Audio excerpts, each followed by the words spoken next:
नमस्कार। आजको सन्दर्भ कार्यक्रममा यहाँलाई स्वागत छ। म चन्द्रबानिया।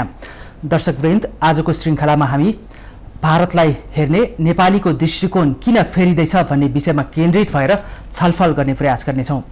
भारतको कुरा गर्दा सबैभन्दा नजिकको छिमेकी देश भारत, उस्तै रहनसहन अनि संस्कृति र चाडबाडको हिसाब कुरा गर्दा पनि उस्तै, र नजिकको सीमाले गर्दाखेरि हरेक रोटीबेटीको सम्बन्धको पनि कुरा गरिन्छ अनि आवतजावतको हिसाबले, व्यवहारिकको हिसाबले, हरेक हिसाबले छिमेकीको देशको रूपमा उपमा पाउँदै आएको भारत पछिल्लो समय नेपालसँगको सम्बन्ध चिसिँदै गएको छ। यतिसम्म भनिन्छ कि निकटताको हिसाबले दिल्लीमा पानी पर्दा या घाम लाग्दा काठमाडौँका नेताहरूले छाता ओढ्ने गर्छन्सम्म पनि भनिन्छ। यति नजिकको सम्बन्ध हुँदाहुँदै पनि पछिल्लो समय छिमेकी देश भनेर चिनिएको, इतिहास बनाएको भारतसँगको नेपालको सम्बन्ध किन झन्झन चिसिँदैछ, किन संवादहीनताको अवस्था आइरहेको छ? यो अवस्था किन आयो र कसरी आयो, वा यो अवस्था आउन चाहिँ जरुरी नै थियो? आज हामी यो विषयमा जान्ने प्रयास गर्नेछौँ एकजना समाजशास्त्रीको आँखाबाट। यस विषयमा कुराकानी गर्नको लागि आज हामीसँग समाजशास्त्री डाक्टर मृगेन्द्र बहादुर कार्की हुनुहुन्छ। नेपाल र एसियाली अनुसन्धान केन्द्र, जो त्रिवी अन्तर्गत रहेको छ, त्यसको सिनासको कार्यकारी निर्देशक हुनुहुन्छ आजका अतिथि।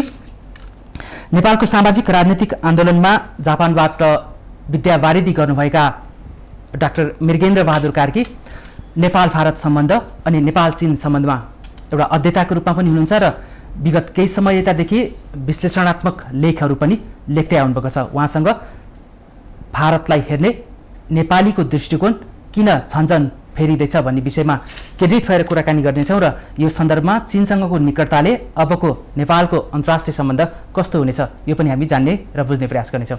डाक्टर साहब, स्वागत छ। धन्यवाद चन्द्र सर। भूमिका भनिहालेँ, म विषयमा सिधै जान्छु।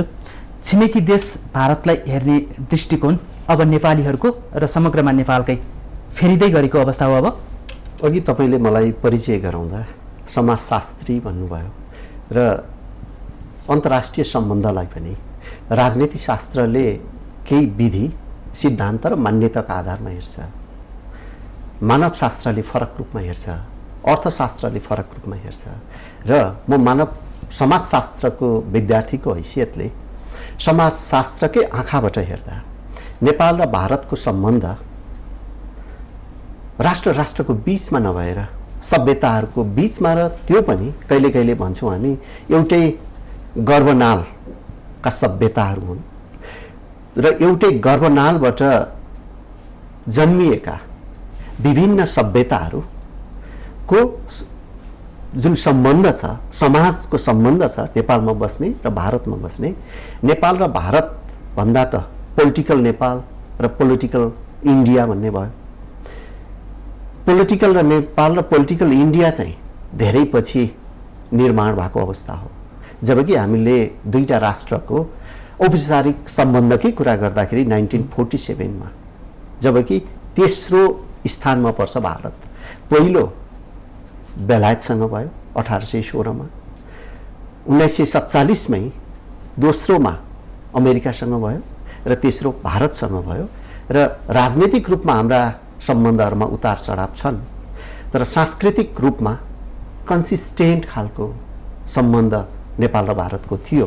तर अहिले समाजले राजनीतिलाई सुपर स्ट्रक्चरमा राखेर हेर्दा भारतीय शासकहरूको नेपाललाई हेर्ने दृष्टिकोण र नेपाली राज्य सत्ताको पनि भारतलाई हेर्ने दृष्टिकोणका आधारमा सम्बन्धहरूमा चाहिँ उतार चढाव आएको जस्तो मलाई लाग्छ। हजुर, अब त्यो धार्मिक, सांस्कृतिक र राजनीतिक सम्बन्धलाई मात्रै हेऱ्यो भने आम नागरिक जो माउन्टेन टेलिभिजन हेर्ने दर्शक छन् उहाँहरू झुकिन सक्छ। अझ हामी बुझिने गरी नै भनौँ, पछिल्लो परिस्थितिलाई हेर्दाखेरि अहिले नेपाल र भारत बिचको सम्बन्ध चिसिएको छ र उच्च स्तरीय रूपमा हेर्दाखेरि संवादहीनको अवस्थामा आएको छ।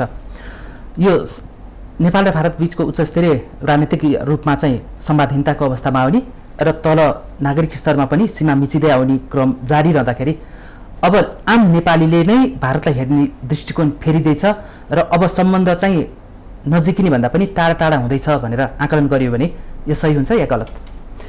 अहिले जुन परिस्थितिमा हामी छौँ र जुन रूपमा संवादहीनताको अवस्था छ, स्पेसल्ली लिपुलेक कालापानीको मुद्दामा आइसकेपछि ती त अहिलेका तत्कालीन कारण हुन्।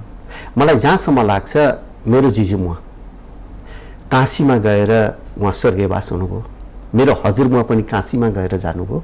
उहाँहरू त्यहाँ जाँदाखेरि मोक्ष प्राप्तिको लागि जानुभएको थियो भन्दा त्यहाँ नेपाल र भारत भन्ने राज्य छुट्टै थिएनन्। पशुपतिनाथ, केदारनाथ, बद्रीनाथ या विश्वनाथको जुन सम्बन्ध छ त्यो सम्बन्धको आधारमा समाजमा हामी एउटै रूपमा छौँ अहिले पनि। तर राजनीतिक भारतले नेपालको राजनीतिमाथि, नेपालको शासन प्रक्रियामाथि र नेपाली नागरिकमाथि जुन खालको व्यवहार गर्दै आएको छ र नेपालले त्यसलाई जुन किसिमबाट अहिले प्रत्युत्तर दिँदैछ, त्यो अवस्थामा संवादहीनताको अवस्था आएको छ र तपाईँले प्रयोग गर्नुभएको टर्म सम्बन्ध चिसिएको भन्दा अनुपयुक्त हुन्छ जस्तो मलाई लाग्दैन। अब यही क्रम रहिरह्यो भने यो सम्बन्धमा केही सुधार पनि आउन सक्छ या यो अझ टाढिँदै जाने अवस्था देखिन्छ? अब यसको ब्याकबोन भनेको अघि नै मैले भने यसको मेरुदण्ड समाज नै हो, धर्म हो, परम्परा हो, संस्कृति हो, भौगोलिक निरन्तरता हो। अब यसले गर्दाखेरि अहिले पनि तपाईँले हेर्नुहोस् 1952-54 हाम्रो सेन्सस भयो। त्यो सेन्ससमा 65% प्लस हिमाल र पहाडमा हामीहरू बस्थ्यौँ। अहिले गएर हेर्नुहुन्छ भने 2011 को अब एक वर्षपछि फेरि हाम्रो सेन्सस सुरु हुँदैछ। त्यति बेला चाहिँ 50.3% हामी मधेसमा बस्छौँ र बाँकी रहेको 49.7% मान्छे हामी पहाड र हिमालमा बस्छौँ। जुन एउटा डेमोग्राफिक चेन्ज छ नि, त्यो डेमोग्राफिक चेन्जले गर्दाखेरि पनि र मधेसमा केन्द्रित नेपालको जुन अहिलेको हाम्रो माइग्रेसनको प्याटर्न छ, त्यसले गर्दाखेरि पनि भारतबाट च्युत भएर हामी एकैचोटि अर्को प्रसङ्गमा जान्छौँ भन्ने चाहिँ मलाई लाग्दैन। यो केही के रूपमा टेम्पोररी होला जस्तो लाग्छ।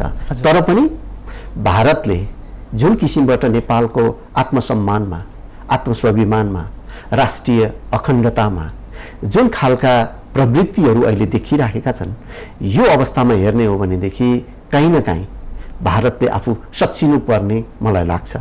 यसलाई मैले ऐतिहासिक रूपमा हेर्दा पहिलो पटक 1969 भारतले हामीलाई ब्लकेट गर्यो।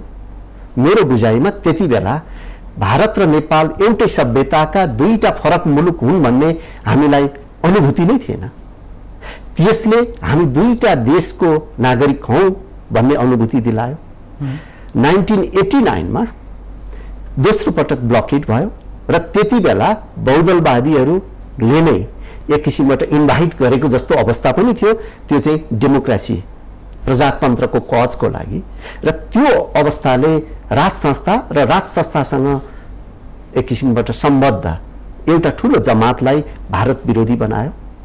र 2015 जुन हामीले आफूले आफ्नो संविधान लेख्दै थियौँ, त्यो आफ्नो संविधान लेख्ने क्रममा भारतले त्यही ब्लकेटको टेक्निक अपनायो नेपाललाई कम्पेल गर्न। त्यसपछि भारत अहिले एउटा तपाईँको जियोग्राफीमा गएर सीमित भएको अवस्था छ र नेपालीहरू हिजो हामीले जुन ठुल्ठुला हिमालका सीमाहरू थिए नि नेपाल र चाइनाको बिचमा, त्यो सीमाहरू अहिले वैज्ञानिक युगमा ती सीमाहरू अहिले छैनन्।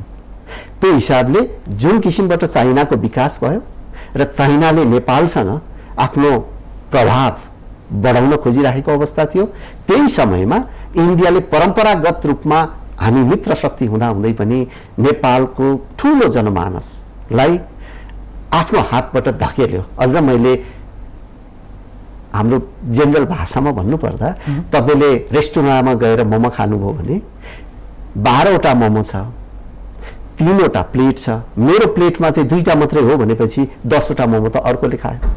अहिले भारतको स्थिति त्यही हो। भारतले समग्र प्लेट नेपालको भारतसँग हुँदाहुँदै केही 2-4वटा मोमो मात्रै लोभ गरेर आयो र त्यो आधारले भारत अहिलेको अवस्थामा नेपालबाट अलिकति पर धकेलिएको अवस्था छ। यो अवस्था आउनुमा चाहिँ नेपाल र नेपालीको कारण भन्दा पनि भारतको आफ्नै हेपा प्रवृत्ति र दादागिरी नै कारण मान्न सकिन्छ। अब यसमा राजनीतिक हामीले पोलिटिकल प्रोसेस थियोरी भन्छ हाम्रो सोशल मुभमेन्टमा, राजनीतिक प्रक्रिया आफैले पनि त्यसलाई निम्त्याउँछ। र यसलाई हेर्नुहुन्छ भने मलाई प्रदीप गिरीले पार्लियामेन्टमा दिनुभएको एउटा स्पिच याद आउँछ। उहाँले के भन्नुभयो भने जति बेला नेपालमा कोत पर्व हुँदै थियो, कोत पर्व भएको बेला त्यति बेलाको अहिलेको इन्डियन एम्बेसी त्यति बेला ब्रिटिसरहरू बस्थे, राति 12 बजे तत्कालीन राजा भागेर त्यहाँ गए, त्यो एम्बेसी खुलेन, नेपालमा राणा शासन आयो, राजा त्रिभुवन दरबारबाट भागेर फेरि त्यही एम्बेसीमा गए, त्यो एम्बेसी खुल्यो, त्यसपछि नेपालमा प्रजातन्त्र आयो। अब त्यही आधारमा भारतले हामीलाई सधैँभरि हेरिराख्ने त्यही आँखामा भने अहिलेको परिवर्तित नेपालमा, त्यो परिवर्तित भनेको साइन्स टेक्नोलोजी विकास सँगसँगै हाम्रो मानसिक अवस्था फरक छ, राजनीतिक चेतनाको स्तर फरक छ र हाम्रा अघि नै मैले भने भौगोलिक सीमा नभएर एकअर्कालाई जोड्ने सेतुको रूपमा निर्माण भइरहेको अवस्थामा हिजोको जस्तै टोटल म कन्ट्रोल गर्छु, हाम्रो सभ्यता एउटै हो, संस्कृति एउटै हो, इतिहास एउटै हो, परम्परा एउटै हो र भूगोलको निरन्तरता छ भने अब त्यो भूगोलको निरन्तरता साइन्स एन्ड टेक्नोलोजीले अर्कोतिर पनि पुर्याइदिन सक्छ। त्यो आधारले मैले योभन्दा पहिलेको आलेखमा एउटा निर्क्युल गरेको छु। जसरी भारत र चीनले भारतले हामीमाथि एक किसिमको कन्ट्रोल दबाव र प्रभाव पार्दै आयो र त्यो दबाव र प्रभावमा परेर चाइना र इन्डियाले पनि लिपुलेखमा 2015 जुन सिग्नेचर गरे, त्यही अवस्था रहने हो भने हामी भारत र चाइनासँग मात्रै होइन, योभन्दा परका मित्र शक्तिसँग पनि नेपालीहरू जान सक्छन् भन्ने मेरो मूल्याङ्कन हो। यो कुरालाई हाम्रो दुवै छिमेकी भारतले र चीनले पनि बुझ्नुपर्छ भन्ने मेरो मूल्याङ्कन हो।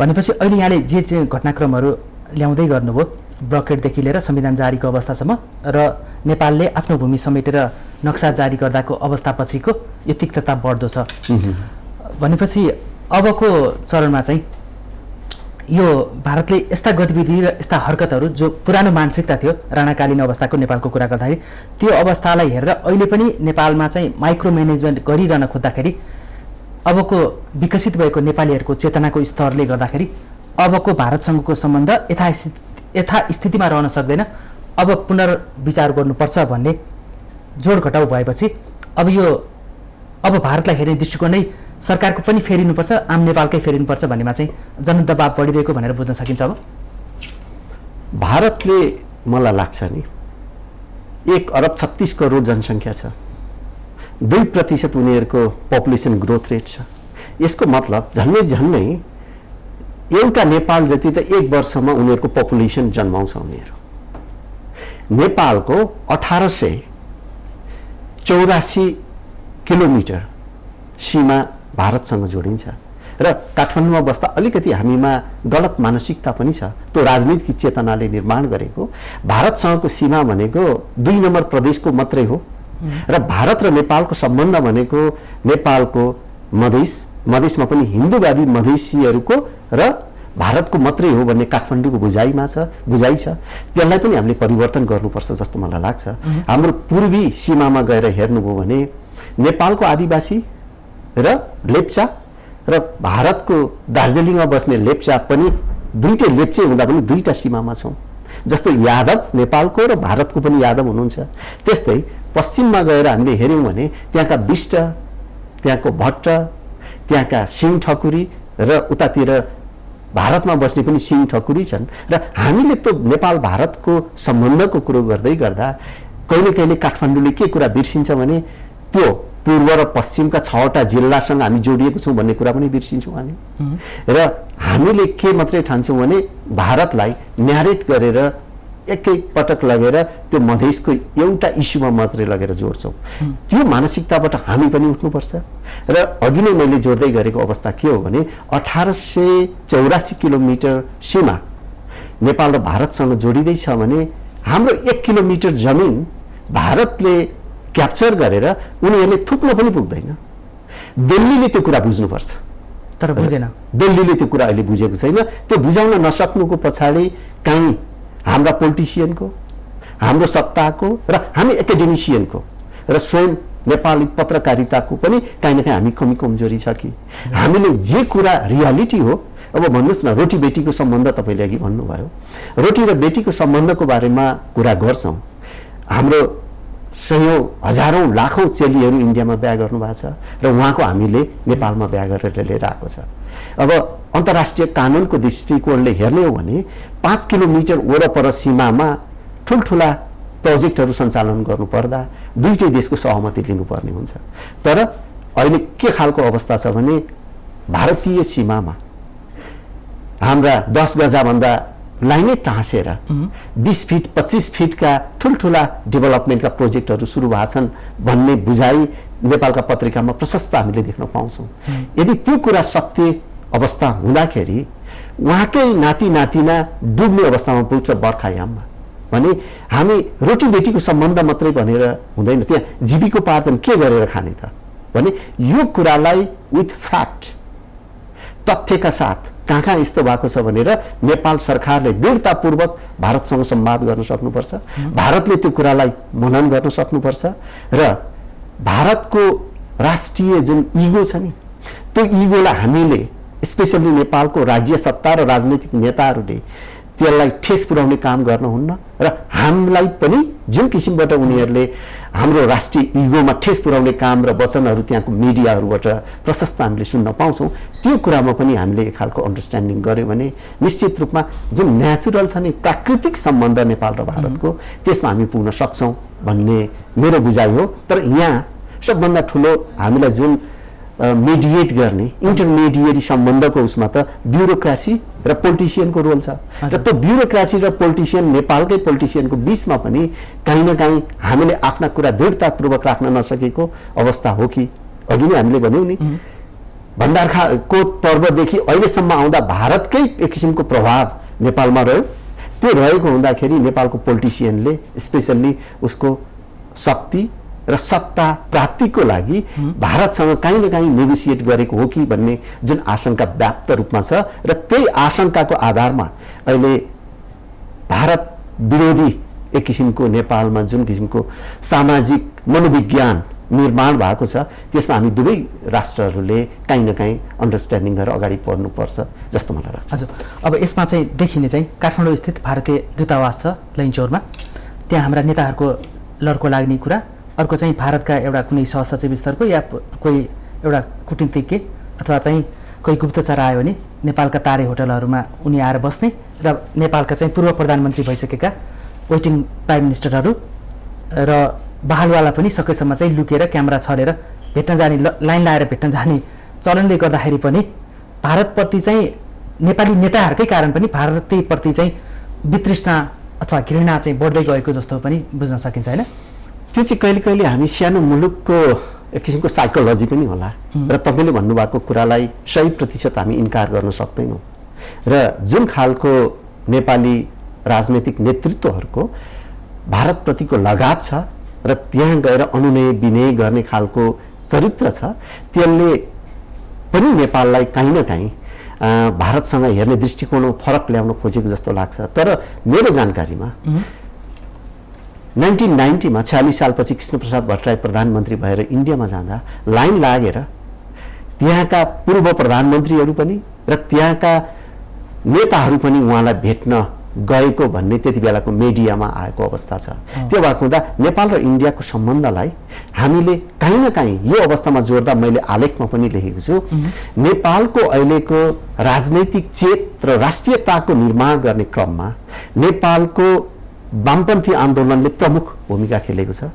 र त्यो मैले त्यत्तिकै भनेको होइन, तपाईँले हेर्नुहोस् स्वयं कमरेड प्रचण्डले त्यसमा सिग्नेचर गर्नुभएको छ र नेपाली कम्युनिस्ट आन्दोलनका ऐतिहासिक दस्तावेज भनेर रातो किताब छ, त्यसको पहिलो पेजमा नेपाल कम्युनिस्ट आन्दोलन सुरुवात भइसकेपछि, कम्युनिस्ट पार्टी फर्म भइसकेपछि के अरे उहाँहरूले निकालेको पहिलो पर्चामा चाइना र रसियालाई आफ्नो आदर्श मुलुक राखेर मानेर चाइना र रसिया भन्दा विरोधी अरू संसारका शक्तिहरूलाई आफ्नो पनि विरोधी शक्ति मान्दै एक किसिमको आफ्नो चेतना निर्माण गरेको अवस्था थियो। तर जसलाई मैले पहिलो कालखण्ड भने, दोस्रो कालखण्ड 1960 देखि 2012 सम्म मैले भने, जति बेला टोटल इन्डियाकै दबाव र प्रभावमा नेपालको राज्य सत्ता र प्रणालीहरू अगाडि आउँथे र जो मन्त्री हुने, प्रधानमन्त्री हुने, कुनै पनि मेजर पद प्राप्तिको लागि इन्डियाले दबाव र प्रभावमा राख्थ्यो।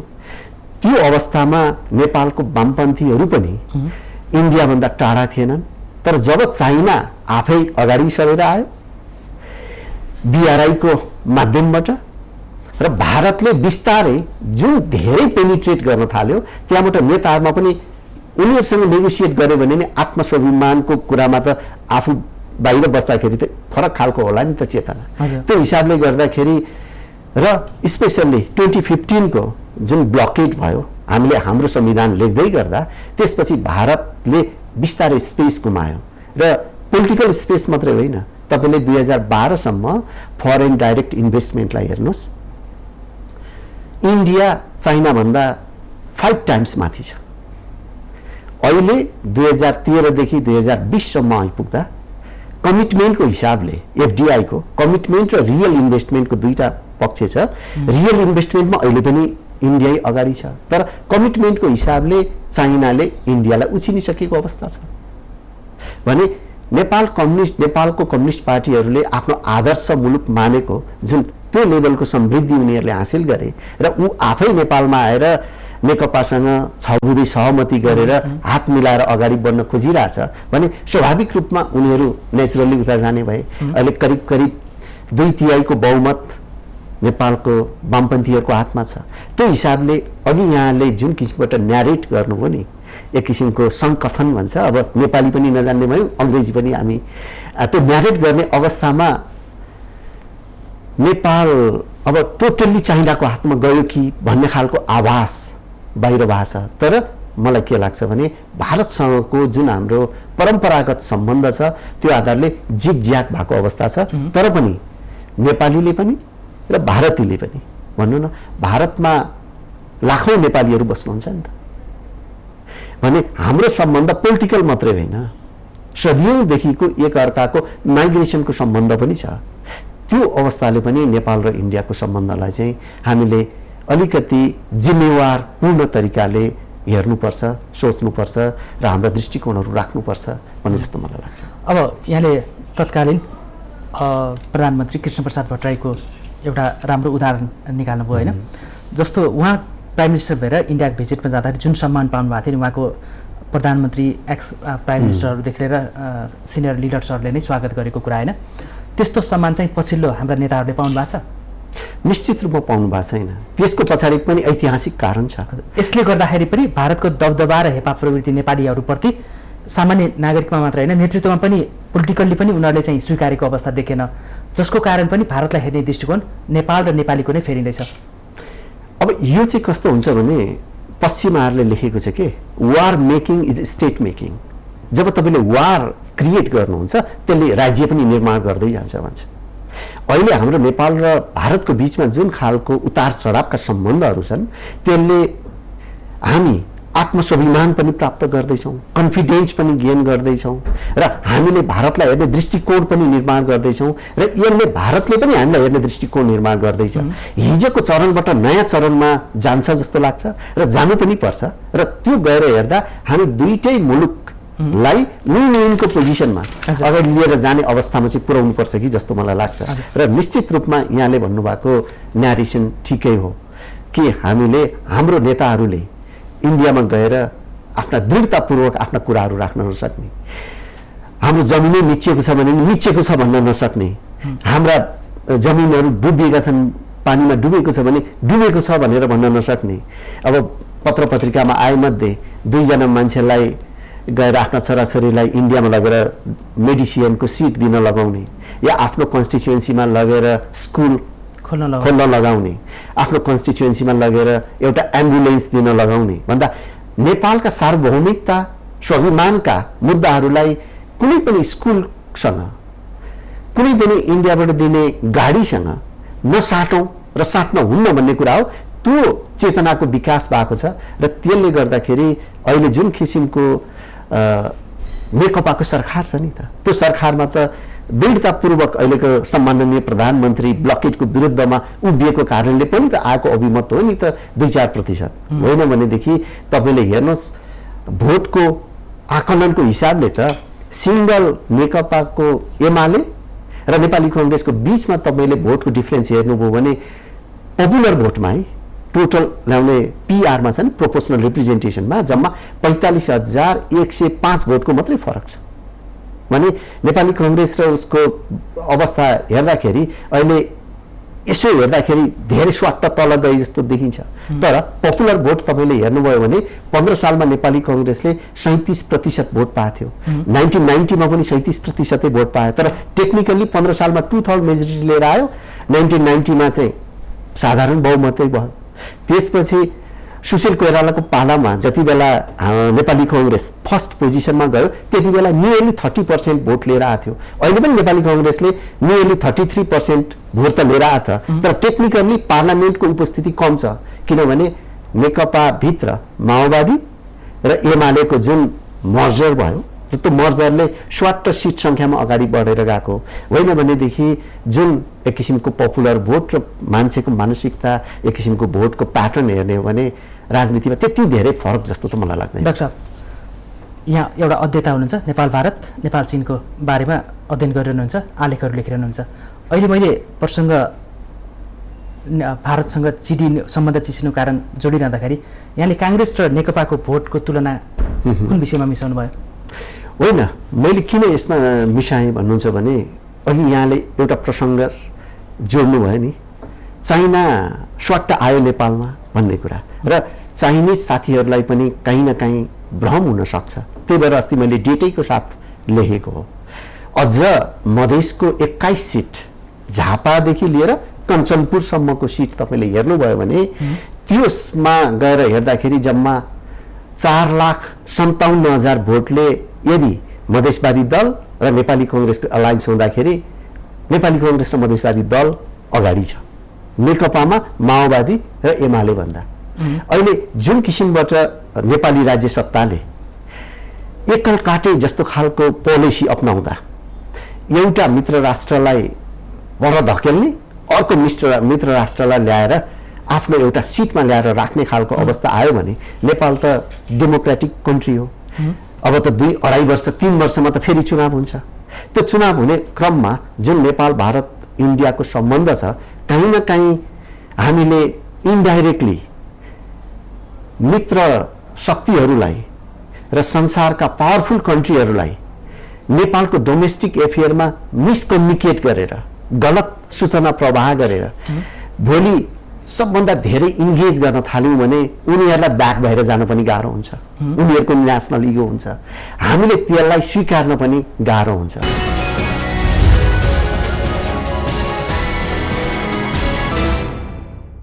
मैले अहिले तपाईँको बुझाइमा चाहिँ भोटर्सको रूपमा कांग्रेसले प्राप्त मत र कम्युनिस्टले प्राप्त मतलाई जोड्न खोजेका कारण चाहिँ भन्दै अहिले चीनको प्रभाव नेपालमा बढ्दो अवस्थामा देखिन्छ, त्यसकारण इन्डियासँगको सम्बन्ध अलि चिसिँदैछ भन्दाखेरि अझ पनि कांग्रेस र मधेसवादी दलहरूको भोट जोड्यो भने चाहिँ भारत निकटहरूकै मत बढी छ र चीन निकटहरूको चाहिँ मत धेरै डिफरेन्स छैन भनेर पनि छुटाउन खोजेको होइन। मैले मधेसको प्याटर्न गरेको नेसनल रूपमा त्योभन्दा फरक खालको छ। तर मैले के मात्रै भन्न खोजेको भन्नुहुन्छ भने चाइनाले नेपाललाई हेर्ने दृष्टिकोणमा पनि नेकपा र चाइनिज कम्युनिस्ट पार्टीको 6 बुँदे सहमति भयो र 2 पटक र अहिलेको त सङ्कट त टरिसकेको छैन प्रधानमन्त्रीको। योभन्दा पहिलेको सङ्कटमा महामहिम चाइनिज राजदूतको जुन किसिमको नेपालमा एक्टिभिटिजहरू भए त्यो मिडियाबाट छिपेको छैन। मैले त्यसलाई अस्वीकार गर्दा फ्याक्टले त्यसलाई अस्वीकार गर्छ। त्यो हिसाबले फेरि पनि नेपालमा दोस्रो पटक पनि त्यही खालको एक्टिभिटिज अगाडि आएका न्यूज पेपरहरुकै के अरे डेटालाई चीनको सक्रियता अहिले नेपालमा बढिरहेको छ, फ्याक्टले देखाउँछ। अब म अलिकति चीनकै प्रसङ्ग जोड्छु। अहिले हामी भारतसँगको सम्बन्ध किन चिसियो? भारतको गतिविधि जो हेपा प्रवृत्ति छ, अलिकति सीमा अतिक्रमण गर्ने विस्तारवादी नीतिहरूको कारण पनि र पुरानो जुन मानसिकता थियो त्यसमा अझ चेन्ज गर्न नसक्दा कारण पनि नेपाल र नेपालीले भारतलाई हेर्ने दृष्टिकोण बिस्तारै फेरिँदैछ भन्ने कुरामा हामी केन्द्रित भयौँ। अब यो यसरी सम्बन्ध फेरिँदै गर्दा र भारतलाई हेर्ने दृष्टिकोण फेरिँदै गर्दाखेरि अब अहिले चाहिँ चीनको एकाएक उपस्थिति देखिन्छ होइन। एक छत्र रूपमा भारतीय राजनीतिक प्रभाव र दबाव नेपालमा कायमै थियो, त्यसलाई चाहिँ तोड्दै अहिले चीनको गतिविधिहरू बढिरहेको छ। अहिले यहाँको रेफरेन्सले पनि भन्छ र यहाँको आलेखहरूले पनि त्यही भन्छ, आम मिडियामा हेर्दा पनि त्यही देखिन्छ होइन। भारतसँग सम्बन्ध चिसिनु, चीनसँग चाहिँ सम्बन्ध प्रगाढ बन्दै जानुमा यसले नेपालको नीतिलाई चाहिँ के देखाउँछ? एउटा चाहिँ यो स्वाधीनताको लागि नेपालले आफ्नो रक्षा खोज्दैछ भन्ने देखिन्छ, या बाँच्न र बचाउनको लागि नेपालले कहिले यताको निकटता कहिले यताको निकटता देखाउँदैछ? बाँच्न र बचाउन भन्ने कन्सेप्टलाई मैले इन्कार गरेको छु। त्यो 1971 लियोई रोजले नेपालले कहिले उत्तरतिर मिल्यो कहिले दक्षिणसँग मिल्यो बाँच्नको लागि भनेर उहाँले भन्नुभयो। मैले इतिहासलाई हेर्दाखेरि हामी सिक्किम जस्तो भएर बाँच्न पनि चाहेनौँ, लद्दाख जस्तो भएर बाँच्न पनि चाहेनौँ, र टिबेट जस्तो भएर बाँच्न पनि चाहेनौँ। हामी स्वाधीनताका साथ, सार्वभौम स्वतन्त्रताका साथ हाम्रो भूगोलमाथिको स्वराज खोज्दै गयौँ। त्यो बाँच्ने प्रक्रियामा पनि स्वाधीनता, सार्वभौमिकता र आफ्नो स्वराजको खोजीको निरन्तरता थियो। त्यो हामी चाइनासँग सहयोग माग्नु र इन्डियासँग पनि सहयोग माग्नु। अब त्यति बेलाको अवस्थामा ब्रिटिसरहरू यहाँ आउँदाखेरि राणाहरू त ब्रिटिसरहरूको अलाइज थिए। ब्रिटिसरहरूले पनि इन्डियाकै मुभमेन्टहरूलाई र इन्डियाकै आन्दोलनहरूलाई दबाउनको लागि पनि नेपालको राणाहरूको सहयोग लिएकै अवस्था थियो भने त्यति बेलाको राज्य सत्ताको बीचमा एकअर्कामा सहयोग आदान प्रदान गर्ने अवस्था थियो। तर पनि हामीले सिक्किम जस्तो भएर, लद्दाख जस्तो भएर या टिबेट जस्तो भएर बाँच्न चाहेनौँ। त्यो अवस्थामा अहिले पनि नेपालीहरूको भित्रको, मैले त्यसलाई अग्राख राष्ट्रियता भनेर टर्म गरेको छु, तपाईँले भित्री भागमा नेपाली चेतनालाई गएर खोज्नुभयो भने हामी बाँच्न कसैको दास भएर बाँच्ने होइन। हामी हाम्रो भूगोलमाथिको सगर्व शासन गर्दै यसको निरन्तरता खोज्ने हो। त्यही आधारमा मैले अघि पनि यहाँलाई निवेदन गरेँ, भारत र चाइनाले लिपुलेखमा जस्तै नेपालको भूगोलमा, भूभागमा एक किसिमबाट एग्रिमेन्ट गर्ने, तपाईँ र मैले हाम्रो छिमेकीको जग्गामा गएर यहाँबाट बाटो लाने भनेर एग्रिमेन्ट गर्न सक्छौँ। अब कुनै पनि हिसाबले त्यो हाम्रो लागि स्वीकार्य छैन। यदि त्यही खालको रणनीति रह्यो भने हामीले अरू मित्र राष्ट्रहरू, अघि जुन हामीले भन्यौँ भौगोलिक निरन्तरता इन्डियासँग थियो, लामो समयसम्म इन्डियाको डोमिनेसन रह्यो, त्यसपछि त्यसलाई हामीले के भन्यौँ भूपरिवेष्टित बाध्यता भन्यौँ। चाइनासँग हामी जोड्यौँ, चाइनाको महामहिम राष्ट्रपतिज्यूले आएर भन्नुभयो कि भूपरिवेष्टितबाट भूजडितमा नेपाल गयो। अझ मैले भूपरिवेष्टित र भूजडितको अवस्थामा पनि अग्राख राष्ट्रियताको कारणले उहाँहरूले हामीमाथि दबाव सृजना गर्ने र हाम्रा स्वाभिमानका मुद्दाहरूलाई, स्वशासनका मुद्दाहरूलाई, भौगोलिक अखण्डताका मुद्दाहरूलाई दबाइराख्ने हो भने त्योभन्दा तेस्रो अन्तर्राष्ट्रिय मित्र शक्तिहरूसँग पनि हामी जोडिन सक्छौँ भन्ने मेरो निर्क्योल हो। हजुर, अब भारतले दुःख दियो भनेर चीनसँग नजिक हुने, चीनले दुःख दियो भनेर फेरि भारतसँग या अर्को थर्ड कन्ट्रीलाई रोज्ने हो भने नेपालको अस्तित्व अनन्तकालसम्म रहन्छ भनेर कसरी ढुक्क हुने? त्यसमा चाहिँ अहिलेको हाम्रो स्वराजको कुरालाई हिजो आर्मीले डिक्टेट गर्थ्यो, आज पनि आर्मीले डिक्टेट गर्ने एउटा कुरा हो। अर्को कुरा भनेको हाम्रो इन्टरडिपेन्डेन्सी छ नि, परनिर्भरता घटाउने कुरा हो। अहिले जति पनि हाम्रो परनिर्भरता छ त्यो परनिर्भरतालाई हामी कसरी कम गर्न सक्छौँ। चाहे इन्डियाबाट आएका सामान या बिआरआई मार्फत चाइनाबाट आएका सामान नेपालीले किनेरै खाने हो भने भारूमा तिर्ने या चाइनिज युआनमा तिर्ने, त्यसले त हामीलाई तात्विक अन्तर त पार्दैन। भने हामीले हाम्रो नेपालको पोलिटिकल अहिले लिडरसिपले, ब्युरोक्रेसीले, डिप्लोमेट्सहरूले र हाम्रो पोलिसी मेकरहरूले हामीले सेन्टरमा राख्नुपर्ने कुरा भनेको चाहिँ तपाईँले सही पोइन्टमा आउनुभयो। मलाई लागेको कुरा पनि त्यही थियो, हामी कसरी आत्मनिर्भर हुन सक्छौँ त? आत्मनिर्भरताको लागि जुन इलेक्ट्रिसिटीको हाम्रो त्यत्रो सम्भावना छ, हामीले टिमवर्क अगाडि बनाउन लिएर जान सक्छौँ। अब यी चाहिँ धेरै कुराहरू पोलिटिकल पार्टीको आफ्नो इलेक्सन मेनिफेस्टोमा आएका छन् त्यो इलेक्सन मेनिफेस्टोमा आएको भन्दा हामी बहकिएर जहिले पनि अन्तर्राष्ट्रिय क्षेत्रमा हामी गयौँ र हामी आफूमाथि गर्व गर्न सक्ने, हामीले इन्डियालाई के दिन सक्छौँ, हामीले चाइनालाई के दिन सक्छौँ, भोलि मैले दिने कुरा रोकिँदाखेरि इन्डिया मसँग कम्पेयर भएर आउन सक्छ भन्ने खालको त इन्टरडिपेन्डेन्सी छ नि। हामी अहिले उनीहरूमाथि मात्रै एक किसिमबाट प्रभावित हुने अवस्थामा, डिपेन्डेन्ट हुने अवस्थामा पुग्यौँ। हाम्रो के कुराले चाहिँ उनीहरूलाई डिपेन्डेन्ट बनाउँछ त भन्ने कुरामा हामीले नेपालको पोलिसी मेकरले त्यो चरणमा अब जानुपर्छ जस्तो मलाई लाग्छ। अब यो नेतृत्वले त्यसमा ध्यान दियो भने हामीलाई यस्तो सङ्कट नआउन सक्छ भन्ने होइन। यसमा मैले जोड्न खोजेँ आत्मनिर्भरताको कुरा सबभन्दा ठुलो कुरा हो होइन। अहिले हामी जति पनि छिमेकीहरूबाट डोमिनेटेड भइरहेका छौँ त्यो सबै मागेरै हात फैलाएरै खान परेको अवस्थाले हो होइन। अब भारतसँगको कुरा गरौँ, भारतका हरेक उत्पादनले नेपालको चुलो ढाकेको छ, नेपालको बजार ढाकेको छ। अब इन्डियालाई अलिकति थाँती राखेर, अलिकति सम्बन्ध टाढा राखेर चीनसँगको कुरा गरौँ, चीनबाट उत्पादित हुने हरेक वस्तु लगाउने कुरादेखि लिएर प्रयोग गर्ने इलेक्ट्रिकदेखि लिएर अनेक प्रविधिसँग जोडिएका र खाने फलफुलदेखि लिएर खाद्यान्नहरू, फेरि औषधिजन्य वस्तुहरू उताबाट आयात गर्नुपर्ने होला होइन। मूल कुरा भने त नेपालभित्रै उत्पादन गर्ने क्षमतालाई कसरी बढाउने भन्नेमा चाहिँ अहिलेको नेतृत्वले ध्यान दियो भने यो खालको यता निकट हुने कि यता निकट हुने भन्नेमा चाहिँ अलिकति हामी रिजर्भ बसेर पनि अलिकति हाम्रो स्ट्रेन्थ चाहिँ देखाउन सकेला भन्ने कुरा यहाँको निष्कर्ष रह्यो होइन। अब अलिकति चीनको नेपालमा सशक्त उपस्थितिको कुरा गरौँ न। हामी भारतपछिको एउटा तपाईँको यो आत्मनिर्भरतालाई चाहिँ मैले टुङ्ग्यौँ, नेतृत्वले त्यसमा ध्यान दियो भने हामी सशक्त हुन सक्छौँ भन्ने कुरामा होइन। भारतसँग सम्बन्ध चिसिन लाग्दै एकाएक चीनको जुन सक्रियता देखिन्छ नि, शीर्ष नेतृत्व प्रधानमन्त्रीलाई भेट्नेदेखि लिएर राष्ट्रपतिलाई भेट्नेदेखि लिएर होइन, यो आउनुमा चाहिँ चीनले नेपालसँग चाहिँ खास के त्यस्तो इन्ट्रेस्ट राखेर देखिन्छ? यो सानो भूगोल भएको देशमा अब विश्वकै महाशक्ति राष्ट्रको रूपमा उदाइरहेको चीनले आफ्नो सशक्त राजनीतिक उपस्थिति देखाइरहेछ नेपालमा। अब यसलाई डकुमेन्टेड रूपमा त कम कुरा छ, तर मैले बुझेमध्ये चाइना 1949 मा कम्युनिस्ट पार्टी सुरुवात भयो। 2049 मा संसारको सबभन्दा शक्तिशाली राष्ट्र, प्रभावशाली राष्ट्र हुन चाहन्छ, उनीहरूले राखेको लक्ष्य थियो। 2036 सम्म चाइना संसारको इकोनोमिक शक्तिको रूपमा, पहिलो शक्तिको रूपमा इमर्ज हुन चाहन्छ। अब डेफिनेटली इमर्ज हुने अवस्थामा अहिले पनि ऊ त संसारको सेकेन्ड इकोनोमी त हो। अब यो कपमा हामीले पानी राखौँ, यसको भोल्युममा सिद्धिसकेपछि त पानी त पोखिन्छ। चाइनाले पनि जति शक्ति सञ्चय गर्यो, एउटा त महत्त्वाकांक्षा संसारको लिडरसिप लिने हो, त्यो अन्यथा होइन। यदि म चाइनिज सिटिजन भएको भए मैले त्यही चाहन्थेँ, चाँडोभन्दा चाँडो म संसारको सबभन्दा शक्तिशाली राष्ट्रको नागरिक हुँ।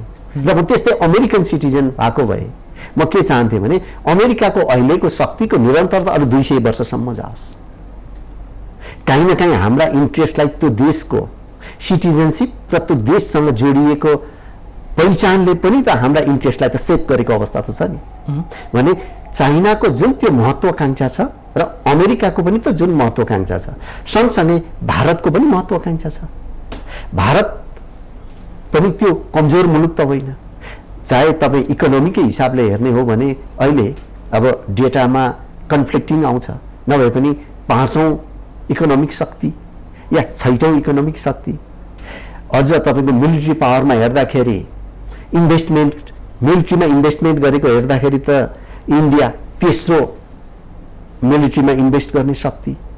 अब पपुलेसनको हिसाबले हेर्ने भने चाइना र उसको बराबरी भन्दा हामी जुन अवस्थामा छौँ नि, एकातिर अमेरिकाको इन्ट्रेस्ट, अर्कोतिर चाइनाको इन्ट्रेस्ट र हामी भारतको इन्ट्रेस्ट। अब हाम्रो दुर्भाग्य सौभाग्य हामी दुईटा मात्रै छिमेकी मुलुकसँग ल्यान्डबाट जोडिन्छौँ, एउटा चाइनासँग एउटा इन्डियासँग। ती दुईटै महत्त्वाकांक्षा बोकेका शक्तिहरू भए।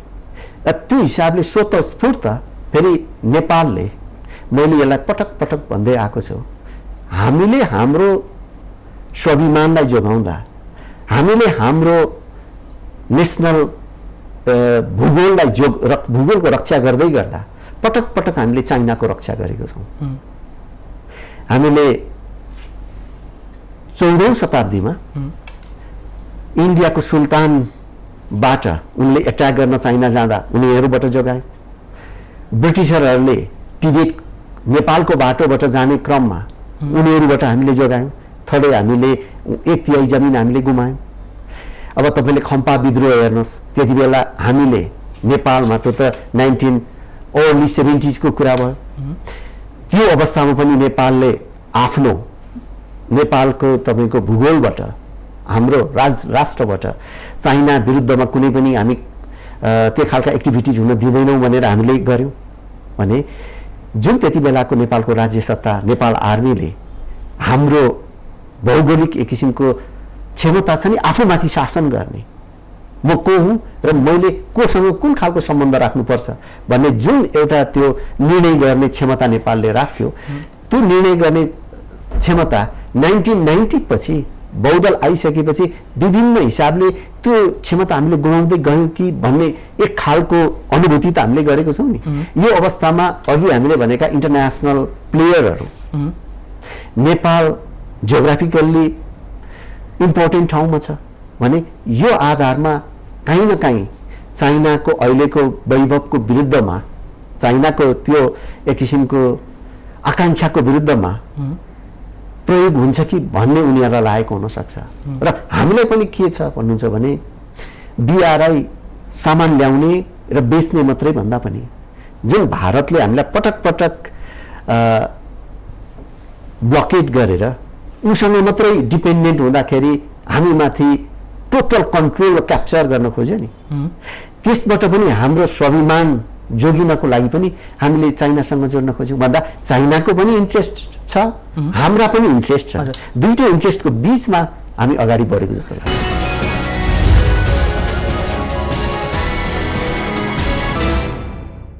अबको अहिलेको परिस्थितिमा अमेरिका पनि नेपाललाई हेरिरहेको छ, चीन पनि नेपाललाई हेरिरहेको छ, भारत त सधैँ नै हेरेर नै कुरा आयो। पर्ख हेर र अघि बढेको स्थितिमा अहिले इन्डिया रहेको छ होइन। चीनको दबदबा र प्रभाव बढिरहँदाखेरि उसले पर्ख हेरेकै स्थितिमा अहिले देखिन्छ उसको रणनीति होइन। अहिलेको सन्दर्भमा चाहिँ ओली सरकारप्रति भारतको दृष्टिकोण अथवा भारतको चाहना चाहिँ के देखिन्छ? यो ओली सरकार रहेसम्म वार्ता नगर्ने, यसलाई चाहिँ अलिकति हेपेरै जे भने पनि पछि हट्दै जाने र उपयुक्त मौकामा उपयुक्त निर्णय गर्ने भन्ने रणनीतिमा इन्डिया देखिन्छ या के देखिन्छ? अब निश्चित रूपमा हाम्रो सम्माननीय प्रधानमन्त्रीज्यूले हामीले जुन नेसनल कन्सेन्ससको आधारमा निशान छाप पनि परिवर्तन गर्यौँ, त्यो अवस्थामा जुन शब्दहरू प्रयोग गरेर, शब्दावली प्रयोग गरेर भारतको राष्ट्रिय इम्ब्लेममाथि नै प्रश्न गर्यौँ। अब यो अवस्थामा भारतको अहिलेको सरकारको इगो हुन्छ नि त, हामीसँग इगो हुने भारतसँग नहुने भन्ने त भएन। भने हामीले भारतले भोलि कालापानी छोड्दै गर्दा भारतको राष्ट्रिय राजनीतिमा पनि त त्यो छोड्ने निर्णय गर्ने शक्तिले जस्टिफाई गर्ने स्पेस त दिनुपर्छ नि।